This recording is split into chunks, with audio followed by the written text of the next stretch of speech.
Hello friends, how are you? I hope you people are doing amazing in your life. My name is Jay Chandani and I'm from तर्कशास्त्र। तो आज के video में हम लोग देखेंगे everything you need to know about IPMAT Rohtak exam. क्या क्या देखने वाले हैं हम लोग? अब आईपीएम रोहतक के प्रोग्राम को जानेंगे, हम लोग number of seats, eligibility criteria, selection process, ये सारी चीजों के बारे में जानेंगे। हम लोग एग्जाम पैटर्न और सिलेबस भी देखेंगे आईपीमेट रोहतक एग्जाम का। फी स्ट्रक्चर समझेंगे, 2024-29 की बैच के लिए क्या फी स्ट्रक्चर रहा है। हम लोग final placement and summer placements भी देखेंगे और हम लोग आईपीमेट रोहतक का कट ऑफ जो कि 2024 और 2023 में रहा है उसके बारे में देखेंगे। तो अंत तक बने रहिएगा। लेट्स बिगिन विद अब आईपीएम रोहतक प्रोग्राम। तो आईपीमेट, जैसा कि मैंने अपने पुराने वीडियो में भी बताया, आईपीमेट जो होता है that is integrated programme for management aptitude test. ये जो टेस्ट है ये कंडक्ट कराते हैं IIMs for their IPM programme which is integrated programme for management, जो कि एक 5 साल का कोर्स है जिसमें 3 ईयर प्लस 2 ईयर का कोर्स है। 3 year for BBA and 2 years for MBA, right.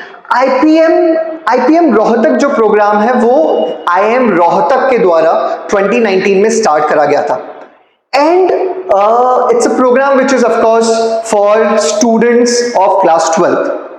अगर हम लोग देखते हैं कि यार डिग्री कौन सी मिलेगी, तो डेफिनेटली 5 साल के कोर्स को कंप्लीट करने के बाद जो डिग्री मिलती है बच्चों को वो मिलती है बीबीए प्लस एमबीए की। IPM BBA plus MBA.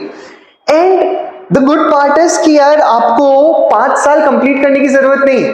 आप लोग अगर चाहते हैं कि यार नहीं मुझे 3 साल का बीबीए का कोर्स करना है और उसके बाद मुझे अपने आप को अपग्रेड करना है to some another IIMs, you can definitely do that, है ना। आप लोग 3 ईयर के कोर्स के बाद, अपने 3 इयर्स कंप्लीट होने के बाद एक डेट डिसाइड होती है बाय आईआईएम रोहतक, जिस डेट तक आपको उनको इन्फॉर्म करना रहता है are you gonna continue to their PG program as well और not. Once you have confirmed कि हाँ मैं कंटिन्यू करना चाहता हूं या चाहती हूं, तो आप लोग 2 इयर्स का प्रोग्राम भी कंप्लीट करते हैं। Another thing to note is, let me show you, ठीक है। सो द पॉइंट इज, अगर आपने अपने बीबीए प्रोग्राम में मिनिमम सीजीपीए 5 मेंटेन नहीं करा है तो आप लोगों को फर्दर पीजी प्रोग्राम के लिए एलिजिबल नहीं कंसीडर किया जाएगा। This is very important to know. Another thing is कि अगर आपका सीजीपीए, तो सर अगर हमारा सीजीपीए 5 से कम है तो क्या होगा? तो अगर आपका सीजीपीए 5 से कम है लेकिन आपका सीजीपीए 4 से ज्यादा है तो आप लोगों को, so students below 5 but not less than 4 CGPA will be awarded BBA degree, ठीक है। तो आप लोगों को बीबीए की डिग्री मिलती है पर आपको पीजी प्रोग्राम के लिए कंटिन्यू नहीं करने दिया जाएगा, आपको एग्जाम देना पड़ेगा कैट का, ठीक है। इसके अलावा क्या है? So the program, since it's a 5 year course, program continues for 5 years and there are 15 terms, ठीक है। 3-3 महीने के 15 टर्म्स होंगे और हर साल, हर एकेडमिक ईयर के एंड में आपको इंटर्नशिप अंडरगो करनी पड़ेगी, which is a good thing, right? Now once we have known about the IPM Rohtak program, let's go and check out the seats, eligibility criteria and selection process of the exam. अगर मैं बात करूं कि total seats कितनी है, तो IM Rohtak जो है आईपीएम प्रोग्राम के लिए 165 सीट्स अलोकेट करता है। एडमिशन क्राइटेरिया की बात करूं तो एडमिशन क्राइटेरिया के लिए एडमिशन क्राइटेरिया के लिए इंपॉर्टेंट है। आईआईएम रोहतक एक ऐसा कॉलेज है जो एकेडमिक्स चेक करता है।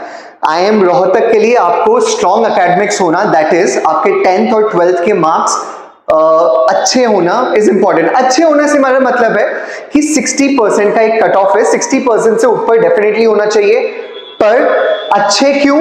क्योंकि जो फाइनल मेरिट लिस्ट होती है वो उसमें पास्ट एकेडमिक्स भी जुड़ता है आपके कंपोजिट स्कोर में, तो इसलिए पास्ट एकेडमिक्स अच्छे होना is important for IIM Rohtak, right. We'll just see कि क्या क्या चीजें हैं। So for general NC OBC and DWS category, minimum 60% in standard 10th and similarly for twelfth, standard 12th और स्टैंडर्ड 10th के लिए मिनिमम 60% होना जरूरी है।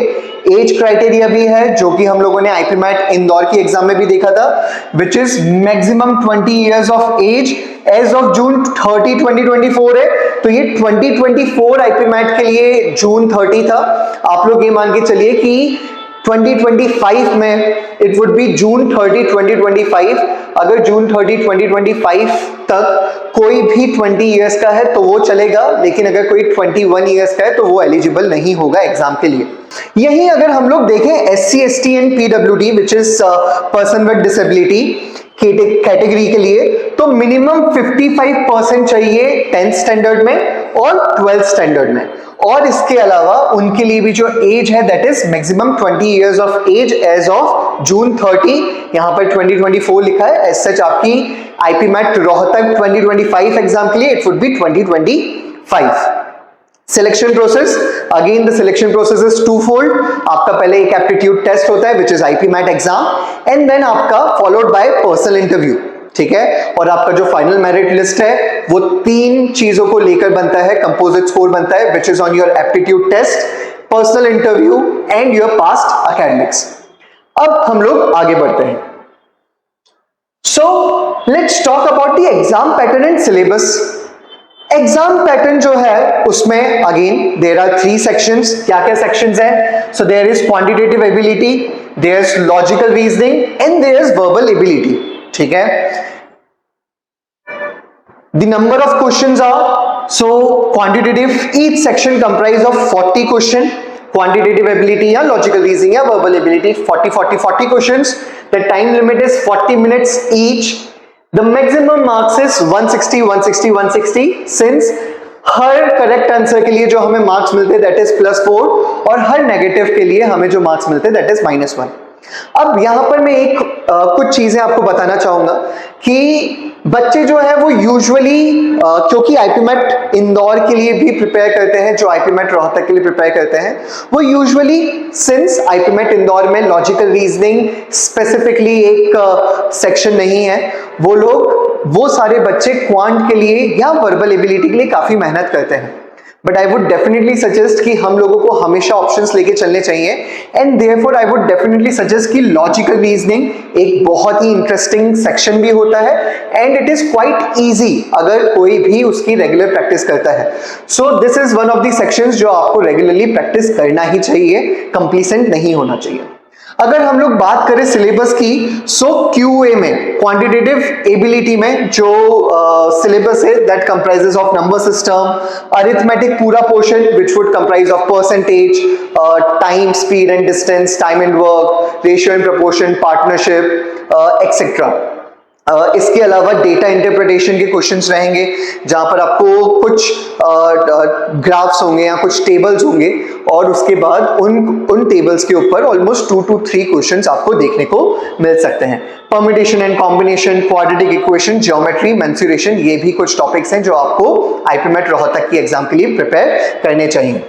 अगर हम लोग आगे बात करें वर्बल सेक्शन और लॉजिकल रीजनिंग सेक्शन के लिए, तो हमें समझ में आता है कि यार लॉजिकल रीजनिंग जो है वो कंप्राइज करता है blood relation, direction, coding and decoding, logical sequence series, cubes and visual puzzles, syllogisms, groups and conditionalities, linear and circular arrangement, critical reasoning statements, cause and effect, course of action, ये सारे कुछ topics हैं जो IPMAT Rohtak के logical reasoning के exam में पूछे जाते हैं।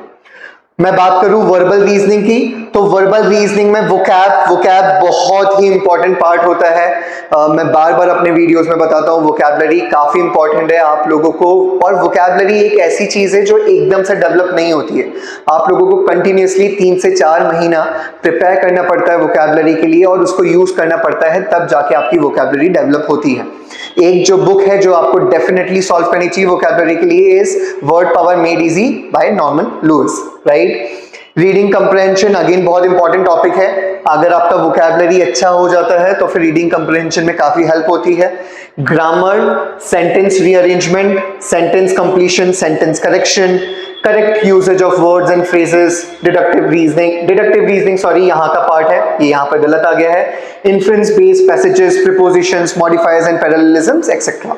ठीक है, अगर मैं बात करूं, ठीक है, हम लोग आगे बढ़ते हैं।